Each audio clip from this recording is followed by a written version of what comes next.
I'm Gene, and this is Perfect Flow. I'm a New Zealand-based athlete and coach focused on optimizing performance, health, and well-being. While I have a professional background in biomedical engineering, I've chosen to follow my more immediate passions for running, endurance, adventure, movement, nutrition, lifestyle, community, psychology, and personal growth. My goal in starting this podcast is to connect with bright minds to extract the information I need to live a life that makes sense and feels good, and share those conversations with others. Apart from your favorite podcast app, the best places to follow my work are perfectflow.nz, genebeverage.nz, and Perfect Flow on Facebook. Hey, Gene here. I hope everybody is well. Before we get into today, I thought I'd share a little bit about my training at the moment. And I think what I have to share is just a good reminder for everyone out there who's working away at their physical performance. So some may recall that I was injured for quite a long time, almost a year and a half, and I came right about 9 months ago. And of course, when you go from a low level of training to proper training again, you notice a pretty good improvement in your performance, and I did, of course. But then I plateaued for about 6 months and finally broken through from that plateau into, I guess, what I'd consider kind of elite level performance, at least as applies to orienteering. Yet to be proven whether I'm at elite level running performance. We will find out this weekend. Actually, is my first running race for a while. But what I wanted to share is just some reflection on the psychological challenge of putting in work and not making progress. And it's a tough one. You begin to wonder whether you've maxed out. In my case, am I getting too old? I'm only 30 at the moment, so some would suggest for endurance sports, no. But certainly for faster stuff, maybe. And you begin to wonder if you're doing something wrong. Maybe you just need to work harder. Maybe you're second guessing yourself. And eventually I did some racing over summer, and that kicked my body back into that elite level of performance that I've come to enjoy for most of the past few years. And yeah, just wanted to remind people that it's very hard to predict when your form increases. You can be training very consistently for weeks, months, half a year maybe, and just see no progress. But you are building up those miles. They're in the bank. And I think you've just got to persevere, stick to the program. If you're losing some motivation and losing direction, then get a coach or just a mentor, someone who can help you stay on the path. And I've stayed on the path, and boom, suddenly the form comes out of nowhere. Very hard to predict, although racing does seem to help. Putting back-to-back days of high-intensity stuff does seem to kick my body into gear, or perhaps it was the fact I tapered into the racing. It's very hard to predict. And anyway, it came. So I'm a happy chappy, feeling fast, and looking forward to racing over the coming weeks and months. Hopefully not too many events get cancelled. So on to today's podcast. I had a lovely conversation with Kym Skerman. Kym used to be an outdoor instructor, and she's now operating New Zealand adventure retreats. So I hear a bit about the sessions she does with women who are getting into adventure racing, and somewhere along their journey, often towards the beginner end of the adventure racing journey. And yeah, I hear some specifics on where her clients are at and what they find most valuable in the sessions that she offers. So I hope you enjoy this conversation with Kym Skerman.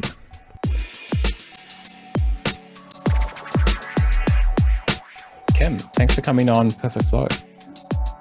Yeah, thanks, Gene, for having me. So I'm interested to hear about the adventure retreats that you've been running, and keen to see what it's like from your perspective. It's something that I'd wish I had some insight into, but it sounds like, yeah, you've been getting pretty stuck in with a lot of new adventure races.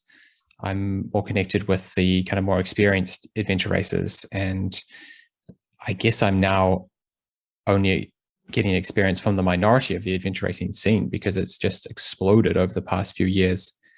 And so, yeah, Yeah. you're seeing that the bulk of this explosion. So do you want to wind it back a little bit and just let me know how you got into adventure sports and, outdoor pursuit stuff? Yeah. So myself, I was started as an outdoor instructor. And so I had a lot of the basic skills needed, I guess, for adventure racing. And it just naturally progressed from trail running. I was competing in trail running.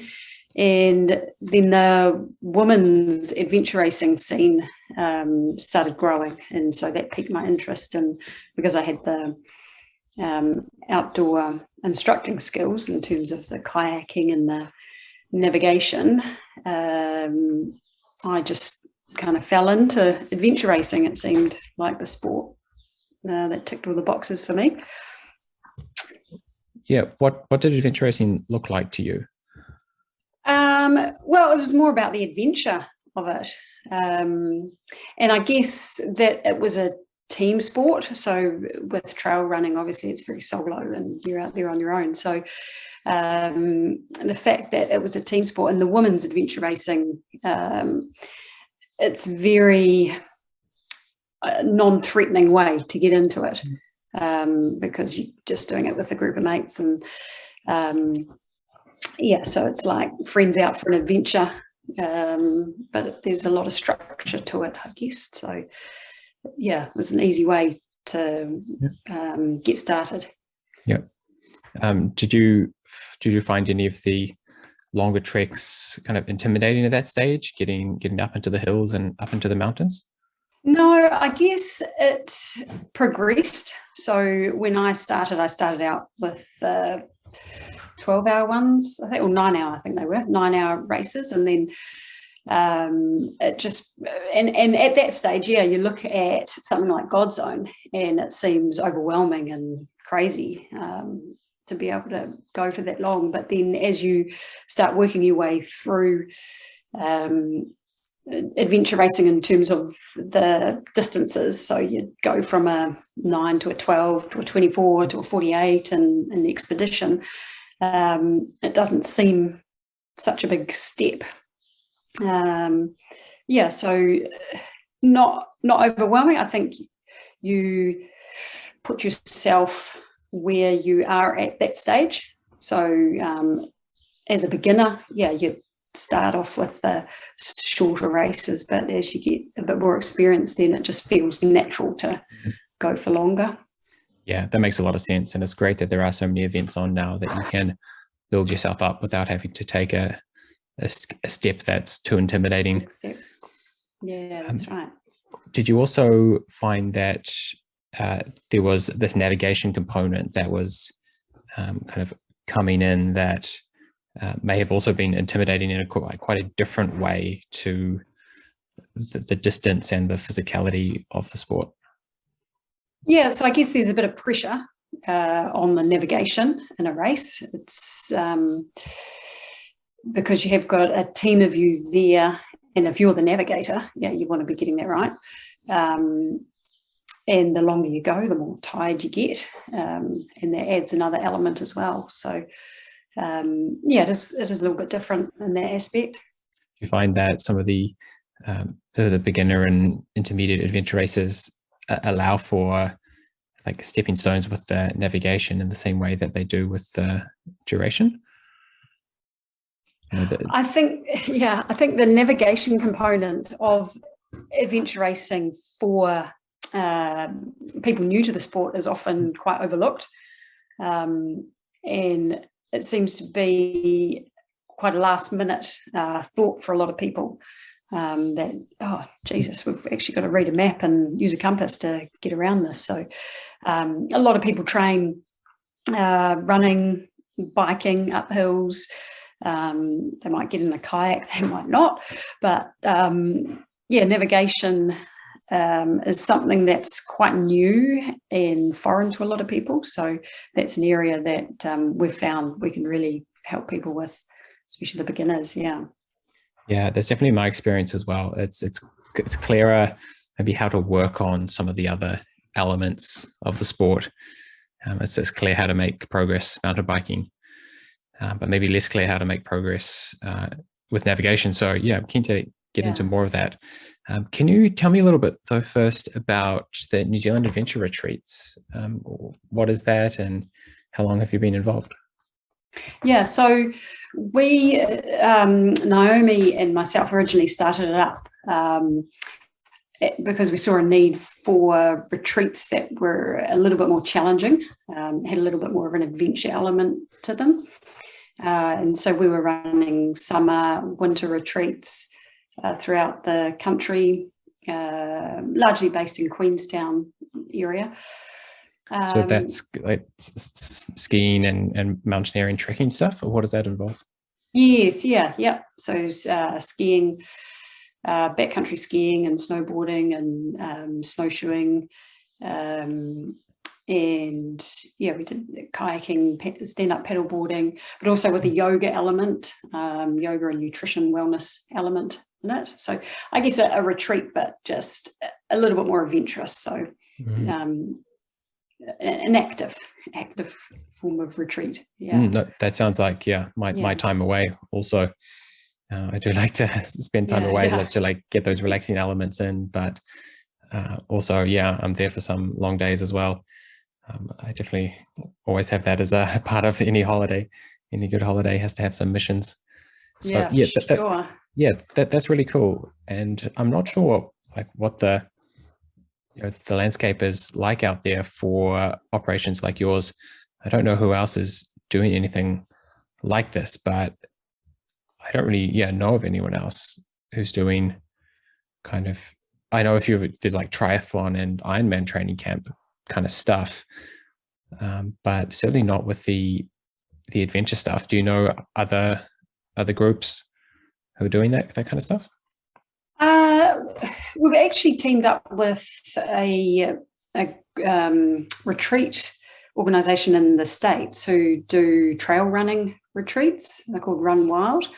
And so we just before lockdown happened, actually, we were had a whole lot of groups booked in to come over from the States, and so that's on pause at the moment, and hopefully that'll kick off again. So they run worldwide. So they do trail running retreats all over the world, which they look amazing. And so we've put together a retreat for them here in New Zealand. So we're pretty keen to get them over here to see the landscapes here. Yeah, that's amazing. So are they going to do trail running stuff, or are you going to diversify it a little bit for them? Yes. So trail running, as well as the yoga, nutrition, wellness aspects. Yeah. Cool. So what kind of people do you typically get to these adventure retreats? Well, it's the women's retreat. So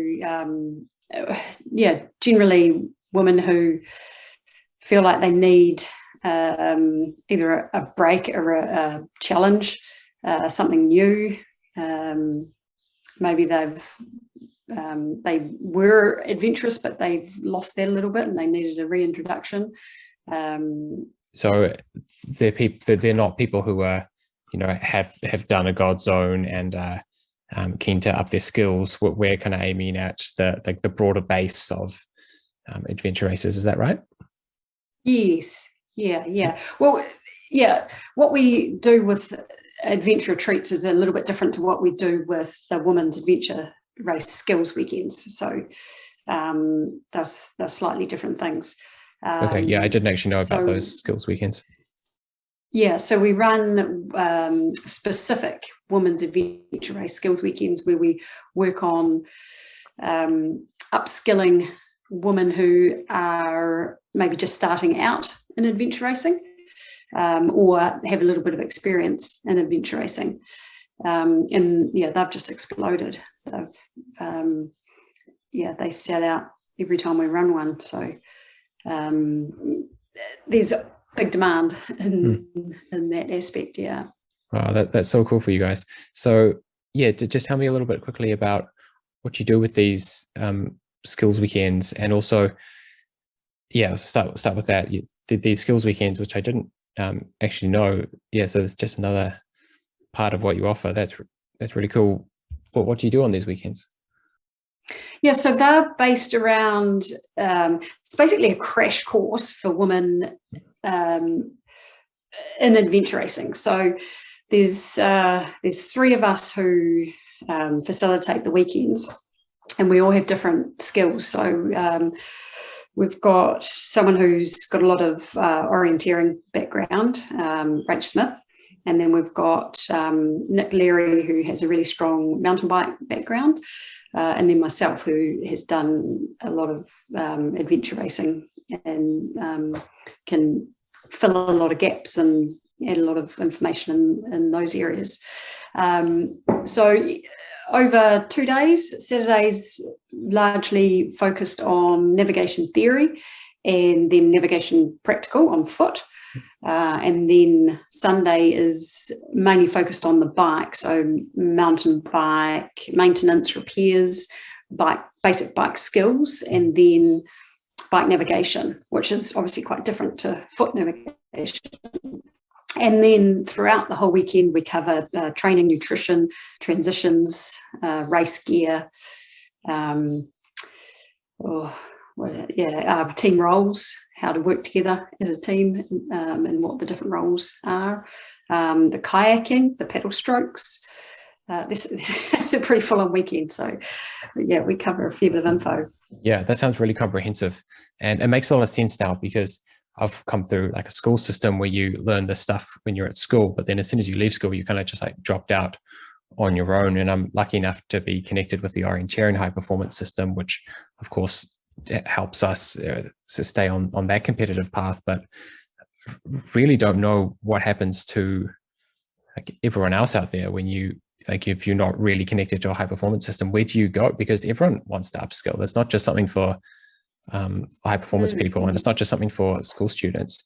And yeah, I worry people just fall kind of into the abyss once they leave an environment that's like actively supporting them.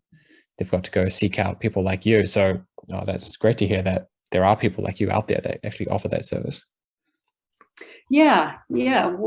When a friend suggested it to me who was just getting into adventure racing, and I thought, oh, really? Would people be keen on that? And yeah, apparently they are. So yeah, there's just so much awesome to learn because we love it. Oh, there is, and it's taken us years to learn, put all the info together that we have, and to be able to package that all up and offer it to someone who's just starting out. They get like a 5-year jump start on everything that we've had to learn over the years. So hopefully, well, I know it is helpful because they say so. So yeah, and I'm sure they experience so when like you really make those fundamental improvements between having no idea and just getting the basics right. It makes such a difference. Yeah, and that's it, the basics, just knowing the basics. Some, a lot of them, they sign up to these races and they have no idea what they're in for. And and it's a lot of it's just an eye-opener for them, but then it's so empowering for them. And I think that's the biggest kick that we get out of the weekends is how empowered everyone feels after it. And especially with the bike maintenance, repairs and skills, like that's an area that is really lacking. And that a lot of women just, they won't even want to deal with their bike if there's something wrong with it, but to actually know that it's not that difficult, that they can, do some basic repairs and out on course. And yeah, they just buzz at that, which is really cool. You mentioned that there was this winter aspect to how you're running the adventure retreats. Was that just early on, or are you still doing the winter side of things? Yeah, so we've put a bit of a hold on that over the lockdowns. That's been quite hard to plan for.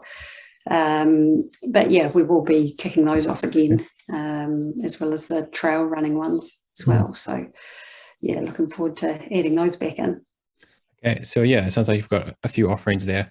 So I want to know a bit more about the journey that some of these people go on when they are interested in adventure racing and they come to you. What are the kind of people who you are meeting for the first time? Where are they at in their journey? Yeah, well, everyone's a little bit different. Like I say, some people have been, I guess, signed up by their friends to a race, and they don't know what they're in for. They have no idea what they're about to do. They think they're just, heading out for a fun day in the hills. And right through to women who have maybe done 6 to 8 races, and they're really wanting to hone their navigation skills, and they're feeling like they just haven't quite nailed certain aspects of their race, and they want to get to the bottom of that.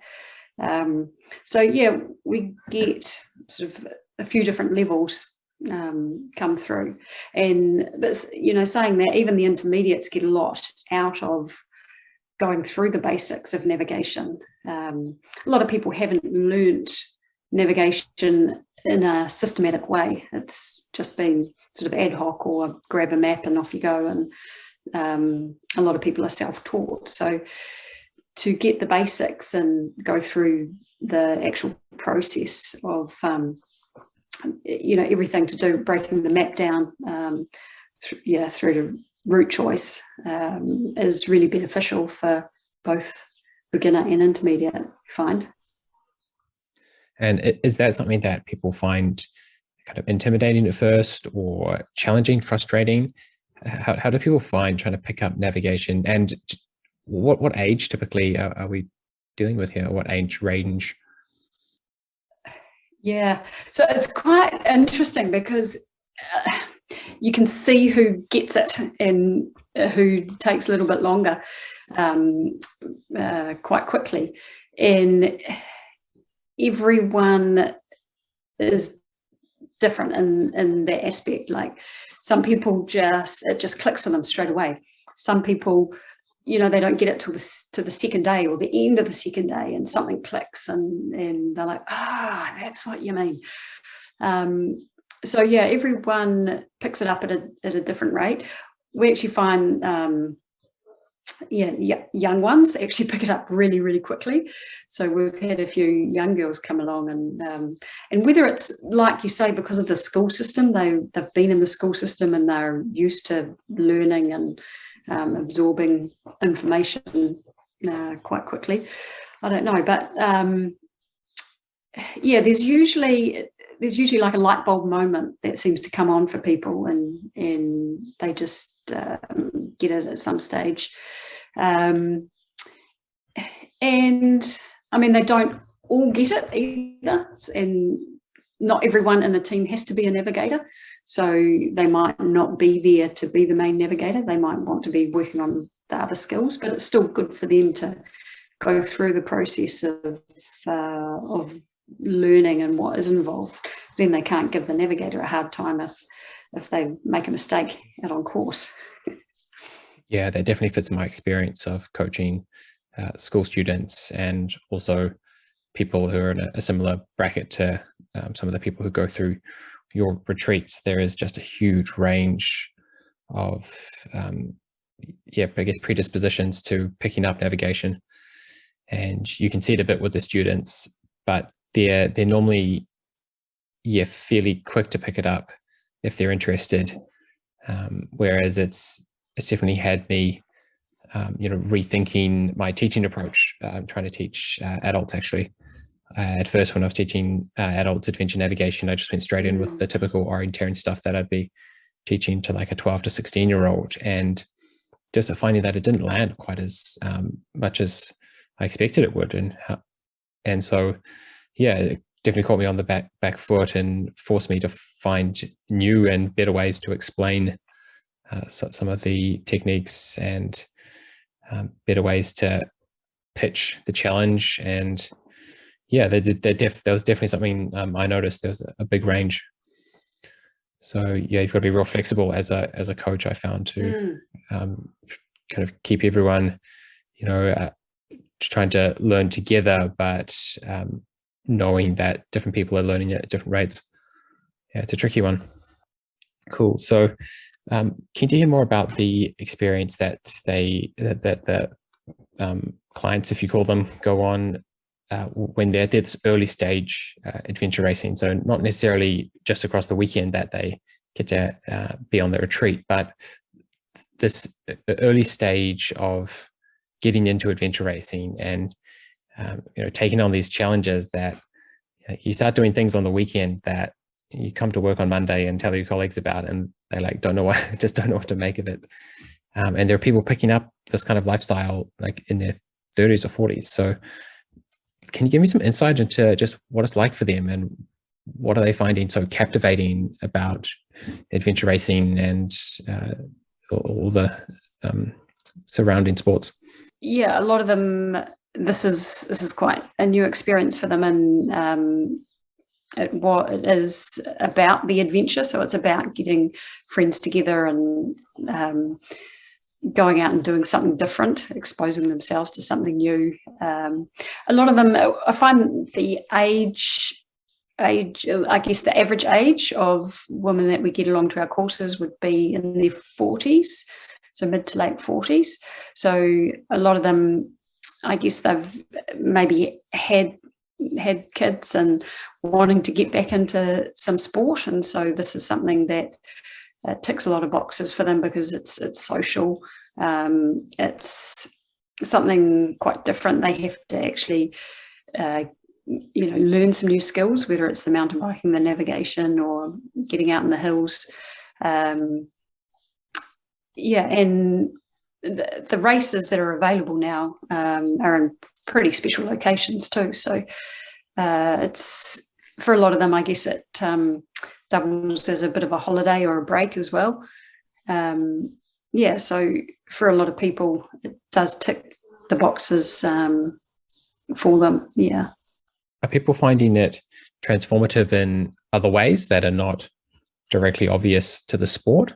Well, I think adventure racing as a whole is a transformative sport in terms of you grow quite a bit through the doing.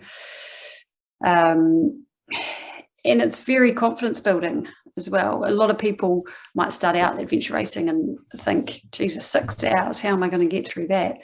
But when they actually realize it's not that hard, they can do it, that's quite a confidence boost for them. And I think it is a very transformative sport in terms of building confidence.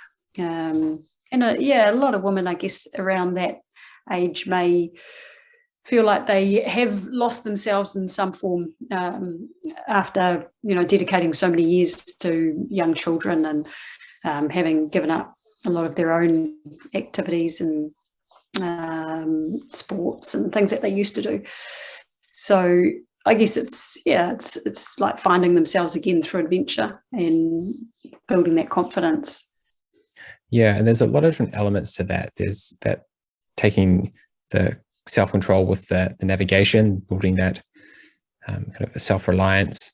And there's also, the physical aspect, when the thought of a physical task seems really daunting, but having done it 6 hours and then 9 hours and then 12 hours, it definitely changes how you think of your own capabilities. And I think a lot about just dealing with the unknowns, and you're going out on a 12-hour race and some of it's going to be at nighttime, and it's going to be long enough that someone hurts an ankle, and just there's so many things that can go wrong. And I think if you're left to ponder all the things that can go wrong, it just seems like a ridiculous thing to even start. But then you hang out with some of the really experienced adventure racers, and just like nothing phases them. Their confidence in their ability to improvise and the optimism towards things will buff out. We'll find a way to solve the problem. We'll find a way to solve problems we don't even know exist yet. Do you get to spend enough time with these people to notice progress along that particular axis? Yeah, that's so true. That's so true. Yeah, well, I guess that's an area that we cover is the unknowns of adventure racing and what if. So what if a teammate gets injured? Are you going to carry on or do you pull out? What if you break a derailleur? Are you going to know how to fix it, or a broken spoke, or chain break? Is that going to be the end of your race, or are you going to learn these skills and know how to actually deal with that and carry on? So yeah, we do talk a lot about the things that can go wrong, injuries, mechanicals, getting lost, different things like that, and how important it is, like you say, just to keep a level head, make those decisions that are best for the team, and move on from there. Yeah, it is a large aspect of adventure racing, you're right. Yeah, I was interested, just wondering whether you get to see them for long enough to, see the progression. It might just be one weekend's just a bit of a slice, and maybe you can't really see the progression. But I guess if they're coming back year upon year to your retreat, then you can just see them develop as someone who's very competent in the outdoors. Yeah, and we do have a few women that come back again as well, because there is so much information to take on. They may not have been ready to take it all on board, and so I think some of them feel like they need to come back and get a second wave of information that they're actually ready for. And we have also talked about doing a adventure race skills 201, where we sort of offer a bit more up the ante, I guess, and offer a bit more detail and information for those who are ready, because as a beginner, it is overwhelming. I think the amount of info there is to learn about the sport, and we can only do so much in one weekend. So to be able to offer a part two is quite appealing to a lot of people. I know it's just finding those free weekends and the free time to be able to run those. It's the challenge. Yeah, I imagine after you've been doing this for a few years, you're starting to build up a base of people who have been through the retreat and maybe been through twice, and would be ready for that 201, where you can go into detail and challenge a few of the things that you taught in the first edition. I'm also interested in some of the challenges that you face as a coach, I guess, on these retreats. Are there a few examples where you've had a particularly challenging individual who's, maybe they've got their own challenges and are really determined to make the most out of the course, but it's put you in a tough position as a coach who's trying to deal with multiple people at the same time? Not so much, no. And this is something that we find at the weekends is everyone seems to be very much on the same page, very open, friendly, willing to learn. We don't get too many. I'm just trying to rack my brain to think about any challenging personalities but no, everyone's been really awesome to deal with and really open to learning and taking everything on board. There might. I guess the difficult, the most difficult challenges are people turning up with bikes that aren't adequate. Like really just not a mountain bike. And that's probably the most challenge that we have to deal with, really. Everyone's been awesome. And I think it's the type of person who's into adventure and adventure racing, and they're a little bit more open-minded, aren't they? And yeah, I definitely think there's a selection filter at the very start there before people get interested in this kind of sport. And the desire to put yourself in the unknown already comes with a sense of openness and trust as well when you're putting your weekend schedule over to somebody who's maybe a lot fitter and a lot more experienced than you. I've also been impressed by the keenness of people who I've taken on adventure navigation trainings, just their keenness to give it a go and to learn, and just to trust someone who it never meant to not push them too hard and not make them uncomfortable. It's been a lot of fun. You mentioned that there's a yoga element that's kind of been brought in. Maybe that's more the domain of your partner in this. Yeah, is that to tell me how that fits in with the retreat? Is it like two kind of siloed parts? There's the working hard bit and the relaxation part, or is there some kind of philosophical bridge between the two? Yeah, so the summer and winter retreats, they are, I guess, based on mindfulness. So the yoga aspect is usually during the start or end of the day, and then we have the activity during the day. And so the yoga and mindfulness, I guess, flows on into the activities that they're doing, the adventures. But I think it all works quite well together. It's not really start this, stop that.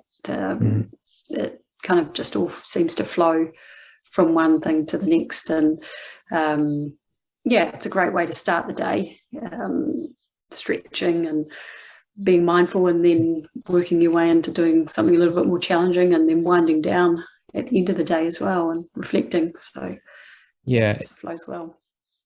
Is that connection made more explicit, and or do you kind of let people become just a little bit more self-aware and just notice some changes within themselves and leave it to them to decide what to do with their experiences?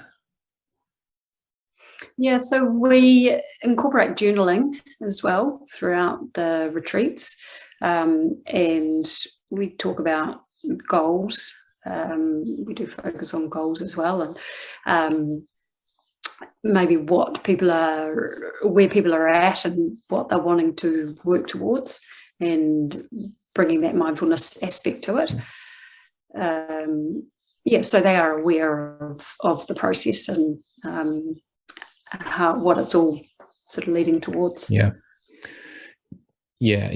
guess it could be helpful just to point out some of the utility of mindfulness and emotional regulation in adventure racing, because it can obviously be very stressful, even if it's just like your body and brain as an organ is under immense stress, and then that leads to all sorts of emotional stresses.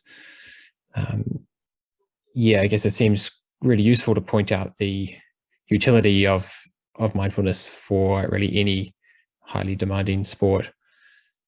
But that's interesting that you've actually taken the step to present the two side by side. And I'd love to go and see how you're doing it, because I haven't really seen anyone do that. And I'm just interested in how you piece the two together, whether you make it learning mindfulness and trying to apply it, or you just kind of wind it back a little bit and just give people a taste.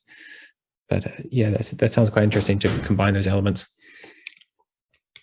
And this is stuff that I've certainly quite interested in and found very useful in my own sport as well. So definitely buy into that way of doing it. So that's cool. Yeah, that's brilliant. So where can people find more about New Zealand adventure retreats, and what should they be looking forward to once attending events is a little more convenient? So we have a website, New Zealand or nzadventureretreats.com, and Facebook as well, NZ Adventure Retreats. And Yeah. Well, we have the Women's Adventure Race Skills Weekends throughout the year. So mainly in the North Island, well, only in the North Island, Kapiti, Hawke's Bay, Taupo and Auckland are our main locations. And then, we'll be kicking off the trail running retreats and summer and winter retreats again once things are hopefully back to normal soon. So they'll all be listed on the website and Facebook page. Cool. Yeah, I definitely encourage people to check it out because, as you mentioned, there's this groundswell in kind of beginner and intermediate adventure races at the moment. And you must be one of the few people out there who's actually providing that support and just really crucial support, right? Like this is quite a tough set of skills that have to be learned. And it must be so hard to know where to go to get those skills. So you're doing something really important. So I wish you really good luck with the future of New Zealand adventure retreats. And it sounds like you've got some attention from overseas, so really optimistic. Yeah, thanks, Jane. We're really excited about getting Run Wild retreats over and showing them the awesome terrain around New Zealand to run. So hopefully that will happen November. If borders are open by then, we'll have to wait and see. Cool. Okay, thanks, Kym. Awesome. Cheers, Jane. Great to chat. If you're enjoying the Perfect Flow podcast and want more value from it in the future, there are some ways you can support it.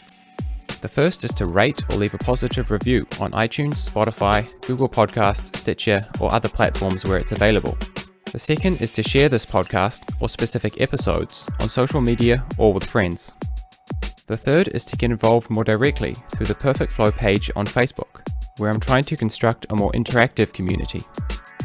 I want Perfect Flow to belong to the listeners, and if you tell me what topics you're most interested in, or even suggest specific guests, I'll do my best to make it happen. This is your opportunity to be part of something that answers your questions and adds value to your life.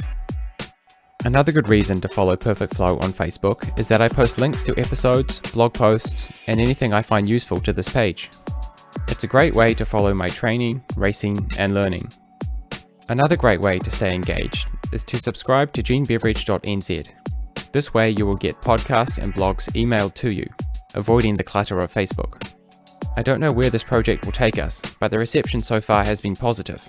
Who knows where we might be in a few years.